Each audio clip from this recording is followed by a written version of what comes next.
And sisters, ஏதாச்சும் ஒரு தேவை இல்லை ஏதாச்சும் பற்றி தெரிஞ்சுக்கணுன்னா நம்ம எல்லாரும் மோஸ்ட்லி ஏதாச்சும் ஒரு ஹியூமனை தேடி தான் போவோம், இல்லை வேற ஏதாச்சும் ஒரு சோர்சஸை நம்ம தேடி போவோம்.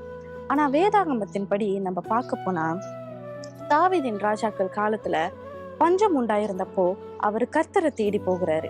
என்ன காரியம்ட்டு அவர்கிட்ட விசாரிக்க போகிறாருன்றத நம்ம 2 சாமுவேல் 21வது வசனம் 1வது அதிகாரத்துல நம்மளால பார்க்க முடியுது. அவர் கர்த்தருடைய சமூகத்துல போய் விசாரித்தான் என்று வசனம் இருக்கும். அப்படியாக நம்மளும் என்ன விஷயம் செய்யறப்பையும் கர்த்தருடைய சமூகத்துல போய் விசாரிக்கணும். நான் செய்யறது சரியா, நான் செய்யறது உங்களுக்கு பிடித்திருக்கிற விதத்துல நான் வாழுகிறேனா, எதை செய்யணும் எதை செய்யாதுன்னு அவர்கிட்ட கேட்டு நீங்க ஒவ்வொரு காரியத்தையும் செய்கிறப்போ, அவர் ஆலோசனையின்படி உங்க வாழ்க்கையை நீங்க நடத்துறப்போ அதிசயங்களையும் அற்புதங்களையும் உங்க வாழ்க்கையை அவர் காண செய்வார். அவரிடத்துல ஒப்பு கொடுங்க, உங்க வாழ்க்கையை ஒப்பு கொடுங்க. எல்லா சூழ்நிலையிலும் அவர் சமூகத்துல போய் நின்று செய்யணுமா செய்யக்கூடாதா, பேசணுமா பேசக்கூடாதுன்னு ஒவ்வொரு காரியத்தை ஒப்பு கொடுங்க. அவர் உங்களுக்கு சொல்லி தந்து வழி நடத்துவார். தேங்க்யூ. God bless.